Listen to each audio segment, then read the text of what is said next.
فلاں جگہ ایک قادیانی چیلنج کر رہا ہے کہ کوئی آئے میرے ساتھ مناظرہ کرے. حضرت نے فرمایا ٹھہرو, 2 کتابیں اٹھائیں, اس کے ساتھ چل پڑے. بیوی آواز دیتی ہے, ہوا ہے, جان کنی کا عالم ہے, روح نکلنے والی ہے, بیٹا مرنے کے قریب ہے, 12 سال عمر ہے, اکلوتا بیٹا ہے, کوئی اور اولاد بھی نہیں, مرتے ہوئے بیٹے کو چھوڑ کے کہاں جا رہے ہو؟ تو پیچھے مڑ کے دیکھا, کہا کہ بھلی مانس, بیٹے کی زندگی مجھے اتنی عزیز نہیں جتنے مجھے میرے آقا کی ختم نبوت عزیز ہے. اگر آج میں نہ گیا تو وہ کیا کہیں گے کہ مسلمانوں کا کوئی عالم مقابلے کے لیے آیا نہیں. ابھی لاری اڈے پہ پہنچے, ایک آدمی پیچھے دوڑتا ہوا جاتا ہے, کہتے ہیں حضرت آپ کا بیٹا وفات پا چکا ہے, اس کا انتقال ہو گیا. حضرت فرماتے ہیں کہ جو میرے محلے والوں کو کہہ دینا میرے بیٹے کو دفنا دیں, میرے بیٹے کا جنازہ پڑھ دیں, اس کو غسل دے کے کفن دے کے اس کا جنازہ پڑھ کے اس کو دفنا دیں. جنازہ فرض کفایہ ہے, محلے والے جنازہ پڑھیں گے, جنازہ ادا ہو جائے گا, لیکن آقا کی ختم نبوت کا تحفظ فرض عین ہے. اگر آج غلام غوث ہزاروی نہ گیا تو کل میں آقا کو کیا منہ دکھاؤں گا. سید امین الدین گیلانی جیل کے اندر ہیں, حضور کی ختم نبوت کے لیے ماں ملنے کے لیے گئی. جیلر ماں کو ایک پرچہ دیتا ہے, جیل کی سلاخوں میں بند. ماں جیل میں گئی, جیلر پرچہ دیتا ہے کہ ماں جی یہ پرچہ لے لو, اپنے بیٹے سے کہو کہ اس پرچے پہ سائن کر دے, اور ابھی آپ اپنے بیٹے کو ساتھ لے جا سکتی ہیں. اس ماں کے جملے سنو خدا کی قسم, یہ وہ مائیں تھیں جنہوں نے مجاہد ختم نبوت پیدا کیے تھے. کہا کہ جیلر صاحب, آپ, یہ میرا ایک بیٹا ہے, اگر میرے 10 بیٹے بھی ہوتے تو میں آقا کی ختم نبوت پہ قربان کر دیتی. خدا کی قسم ان کی رہائی کی بھیک آپ سے نہ مانگتی. یہ اس ماں کے الفاظ تھے. یہ میری تاریخ ہے, یہ میرے اکابر کی قربانیاں ہیں. آج مجھے اس بات کے تانے نہ دے کہ علماء دیوبند آقا کی رسالت کو نہیں مانتے, یہ حضور کے عاشق نہیں ہیں. خدا کی قسم اگر عشق رسالت کا حق ادا کیا ہے تو وہ علماء دیوبند نے ہی کیا ہے. فرق صرف اتنا ہے. میں آخری بات کہہ کے اپنی بات ختم کرتا ہوں, وقت نہیں ہے. میں آپ کو بات یہ سمجھانا چاہتا ہوں کہ آپ حضور کی سیرت کو پہلے پڑھیں, میرے آقا کے مقام کو آپ پہچانیں. مسئلہ یہاں پیدا ہو گیا, میرے علماء نے میرے آقا کی سیرت کو پڑھا اور اس کو پہچانا, میرے نبی کے مقام کو پہچانا. تو نے نبی کے مقام کو جانا نہیں, پہچانا نہیں. وہ حضور صلی اللہ علیہ وآلہ وسلم میرے اور آپ کے نبی جو خود فرماتے ہیں کہ اللہ نے جب مجھے پیدا کرنے کا ارادہ فرمایا, اللہ نے مجھے پاک نسب پیدا فرمایا, مجھے پاک نسب پیدا فرمایا. کیا مطلب؟ فرمایا کہ آدم علیہ السلام سے لے کر میرے ابا عبداللہ تک جس آدمی کی پشت میں میں نے آنا تھا ان میں سے ایک آدمی بھی ایسا نہیں جس پر زناکاری یا غلط کاری کا الزام لگا. اتنا پاک اللہ نے مجھے پیدا فرمایا. اماں حوا سے لے کر میری اماں آمنہ تک جس پیٹ کے اندر, جس رحم کے اندر میں نے آنا تھا ان میں ایک عورت بھی ایسی نہیں ہے جس پر غلط کاری کا الزام کبھی لگا ہو. اتنا پاک اللہ پاک نے مجھے پیدا فرمایا.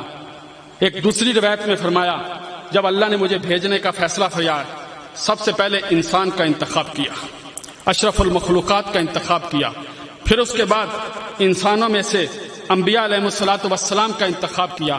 انبیاء میں سے جناب ابراہیم کا انتخاب کیا, جناب ابراہیم کے 2 بیٹوں میں سے جناب اسماعیل کا انتخاب کیا, جناب اسماعیل میں سے بنو کنانہ کا انتخاب کیا, بنو کنانہ میں سے بنو ہاشم کا انتخاب, بنو قریش کا انتخاب کیا, بنو قریش میں سے بنو ہاشم کا انتخاب کیا, بنو ہاشم میں سے جناب عبد المطلب کا انتخاب کیا, اور جناب عبد المطلب کے 10 بیٹوں میں سے جناب عبداللہ کا انتخاب کیا, اور عبداللہ کے گھر میں محمد الرسول اللہ کا انتخاب کیا.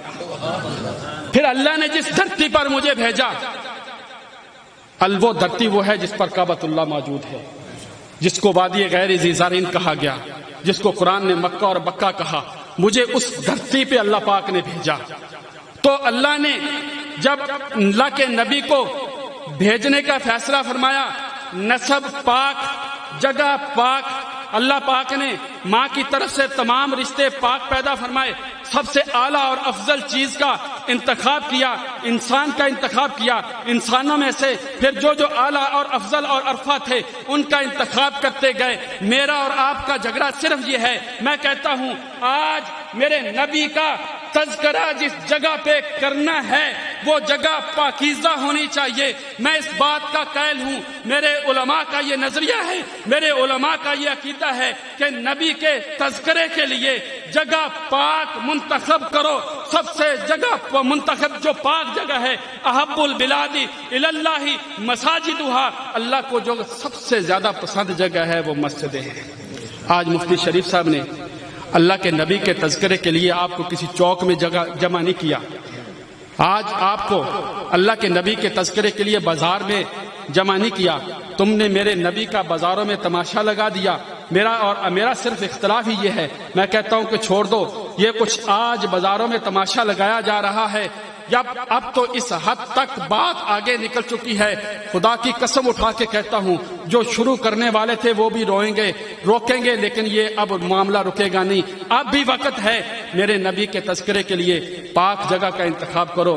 بازاروں میں تم نے روضہ رسول کے ماڈل بنائے، بازاروں میں کعبۃ اللہ کے ماڈل بنائے، تم نے بازاروں کے اندر پتہ نہیں نبی کریم صلی اللہ علیہ وسلم کی اونٹنیاں بنا دی، نبی کریم صلی اللہ علیہ وسلم کے جوتے لٹکا دیے۔ اور بازار بھائی اب غزل البلاد الی اللہ اسواقھا، بازار تو جگہ اللہ کو ناپسند ہے، بازار میرے نبی کے تذکرے کی جگہ نہیں ہے، میرے نبی کے تذکرے کی جگہ مسجد ہے، میرے نبی کے تذکرے کی جگہ مسجد ہے۔ آؤ اس طرف مسجدوں کو آباد کرو، اللہ کے نبی کے ذکر سے مسجدوں کو آباد کرو۔ میں اب انہی بات پہ اپنی بات کو ختم کرتا ہوں۔ آخر میں حضرت مولانا قاسم نانوتوی رحمہ اللہ تعالیٰ نے کیا خوبصورت بات کہی، سب سے پہلے مشیت کے انوار سے روح نقش محمد بنایا گیا۔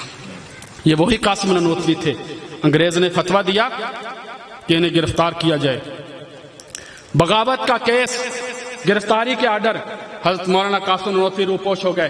ساتھیوں نے کہا کہ حضرت چھپ جائیں، آپ پر کیس ہو چکا ہے، آپ کو انگریز کی فوج گرفتار کر لے گی، تو حضرت چھپ گئے، روپوش ہو گئے۔ 3 دن کے بعد واپس باہر نکل آئے۔ لوگوں نے کہا کہ حضرت آپ اتنی جلدی واپس نکل آئے، ابھی تو انگریز کی فوج آپ کو تلاش کرتی پھر رہی ہے، آپ اب مزید کچھ دن اور روپوش رہیں۔ فرمایا میرے آقا کی سنت یہ ہے، آپ غار کے اندر صدیق اکبر کے ساتھ 3 دن سے زیادہ نہیں چھپے، لہذا زندگی میں اللہ نے سنت پر عمل کرنے کا موقع دے دیا۔ اب اگر قاسم نانوتوی کی جان چلی جاتی ہے تو چلی جائے، لیکن اب اس سے زیادہ میں نہیں رک سکتا، کیونکہ میرے نبی کی سنت یہ ہے۔ سب سے پہلے مشیت کے انوار سے روئے نقش محمد بنایا گیا، پھر اسی نقش سے مانگ کر روشنی بزم کونوں مکان کو سجایا گیا۔ وہ محمد بھی، احمد بھی، محمود بھی، وہ حسن مطلق کا شاہد بھی، مشہود بھی، وہ علم حکمت میں غیر محدود بھی، ظاہراً امیوں میں اٹھایا گیا۔ چاند جیسے چمکتا ہے تاروں کے جھرمٹ میں، چاند جیسے چمکتا ہے تاروں کے جھرمٹ میں، دیا جیسے جلتا ہو پروانوں کے جھرمٹ میں، اور مسیحا جیسے بیٹھا ہو بیماروں کے جھرمٹ میں، روز معاشر آقا ہوں گے گناہگاروں کے جھرمٹ میں۔ عزت اور عظمت پہ وہ کٹ مرے، اپنی جان پیش کر دے۔ ہم نے تاریخ کے اندر پڑھے یہ کہ جب بھی میرے آقا کی ناموس کا مسئلہ آیا، میرے آقا کی ختم نبوت کا مسئلہ آیا، آقا کی ناموس کا مسئلہ آیا، ایسا آدمی جس نے زندگی میں کبھی مسجد کا بھی منہ نہیں دیکھا، وہ آدمی بھی اپنی جان لٹانے کے لیے تیار ہو جاتا ہے، لیکن حضور کی شان میں وہ گستاخی برداشت نہیں کرتا۔ وہ تو پھر صدیق اکبر تھے جن کے دن رات، جن کا ایک ایک لمحہ نبی کریم صلی اللہ علیہ وسلم کے ساتھ گزرا، ان کا تو دل کرتا ہی کرتا تھا۔ آج کا مسلمان جتنا مرضی گنہگار ہوگا، حضور کی ناموس کے لیے اپنی جان کٹانا اپنا فخر سمجھے گا۔ تحریک تحفظ ختم نبوت جب 1953 کے اندر جب سید عطا اللہ شاہ صاحب بخاری کی قیادت کے اندر چلی تھی، ایک آدمی جو بازار کے اندر عالم نہیں تھا، حافظ نہیں تھا، پڑھا لکھا نہیں تھا، نمازی نہیں تھا، بازار کے اندر وہ کلہاڑیاں بناتا تھا، لوہار تھا، کلہاڑی بناتا بیچتا۔ ایک مرزائی آ گیا کلہاڑی خریدنے کے لیے، اس نے پوچھا اس سے کہ تو کون ہے؟ اس نے کہا جی میں قادیانی ہوں۔ کسے نبی مانتا ہے؟ میں مرزا غلام احمد قادیانی کو نبی مانتا ہوں۔ اور یہ بھی ہماری بدقسمتی ہے کہ ایسا آدمی جس کی شکل و صورت بھی انسانوں جیسی نہیں تھی، اور اس نے بھی ہمارے اندر اپنی امتی پیدا کر لیے۔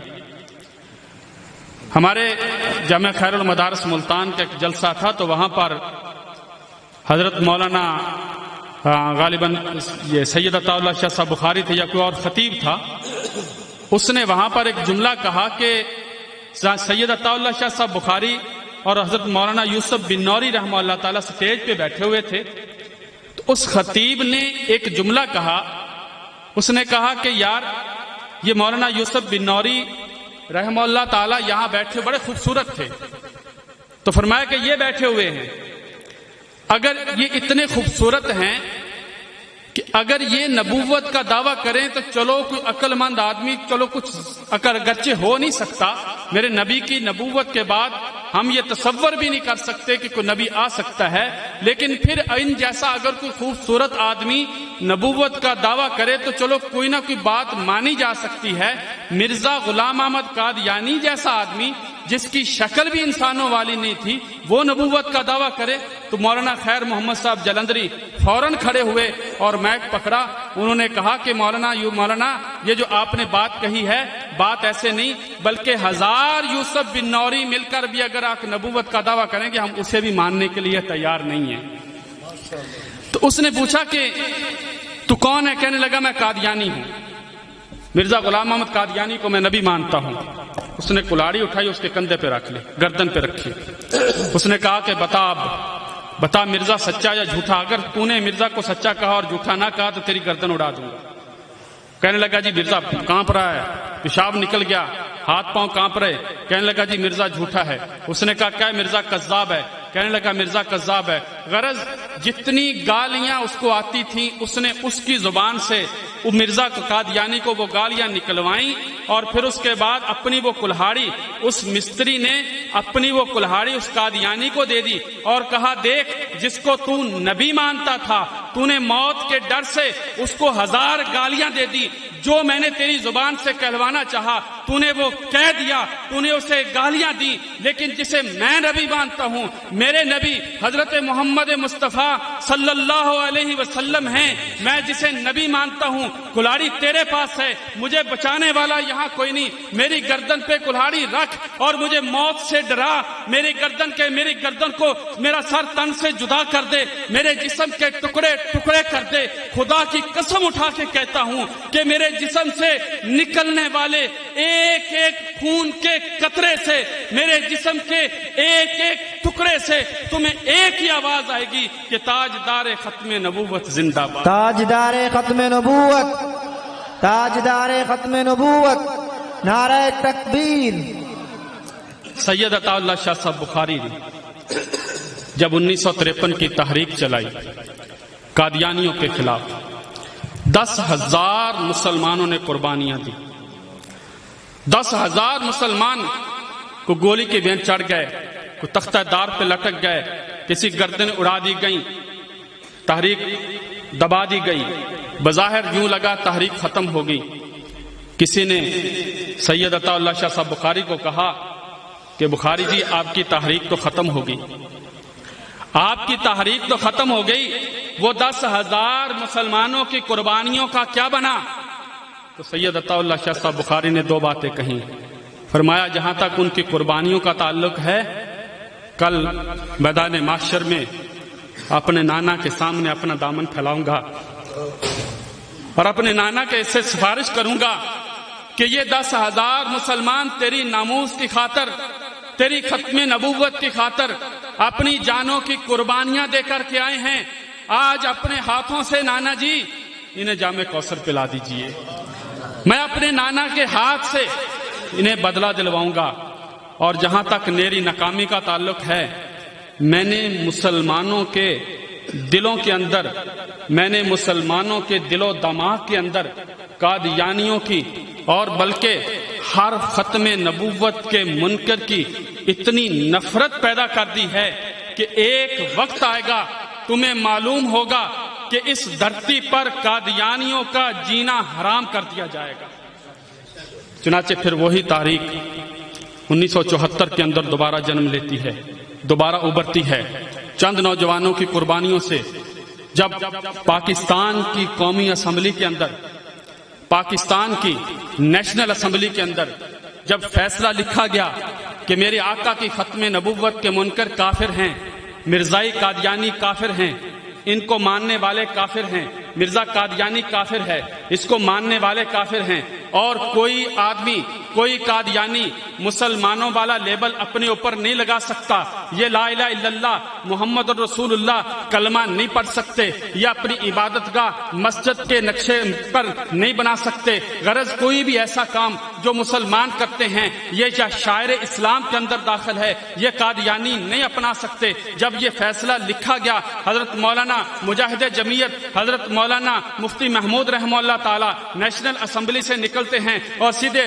عالمی مجلس تحفظ ختم نبوت کے مرکزی دفتر راول پنڈی کے اندر پہنچے۔ دیکھا کہ وہاں حضرت مولانا یوسف بن نوری رحمہ اللہ تعالی سر سجدے میں رکھ کے رو رہے ہیں اور یا اللہ سے دعائیں کر رہے ہیں، یا اللہ ہمیں آج فتح نصیب کرنا۔ وہاں علماء ہزاروں کی تعداد میں جمع تھے۔ اگر آج قومی اسمبلی ہمارے حق میں فیصلہ نہیں دیتی، اگر آج قومی اسمبلی پاکستان کی نیشنل اسمبلی اگر آج میرے آقا کی ختم نبوت کو تحفظ نہیں دیتی، تو پھر اگلا لائحہ عمل کا ہم اعلان کریں گے۔ جب مولانا یوسف بن نوری نے جب اپنا سر سجدے سے اٹھایا تو پھر اس کے بعد مولانا مفتی محمود نے آواز دی کہ مولانا مبارک ہو کہ اللہ نے فتح دے دی۔ پھر مولانا یوسف بن نوری سجدے میں گر گئے، اللہ کے سامنے ہاتھ اٹھائے کہ یا اللہ تیرا شکر ہے، میں نے زندگی میں وہ دن دیکھ لیا، کل مرنے کے بعد جب عطا اللہ شاہ صاحب بخاری سے سامنا ہوگا تو عطا اللہ شاہ صاحب بخاری کو میں کہہ سکوں گا کہ عطا اللہ جس کام کو تو شروع کر کے آیا تھا، آج اس کام کے اندر میں بھی اپنا حصہ ڈال کے آ رہا ہوں۔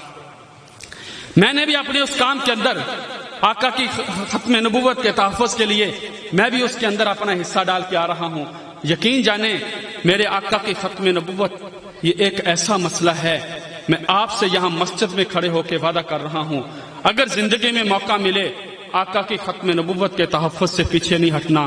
خدا کی قسم، جس نے ایک لمحہ بھی، جس نے زندگی کا ایک دن بھی، جس نے اپنی زندگی کا ایک گھنٹہ بھی میرے آقا کی ختم نبوت کے تحفظ کے لیے لگا دیا، خدا کی قسم اس کی جنت پکی ہے۔ حضرت مولانا ہمارے اکابر نے کیا کیا قربانیاں دیں آقا کی تحفظ ختم نبوت کے لیے۔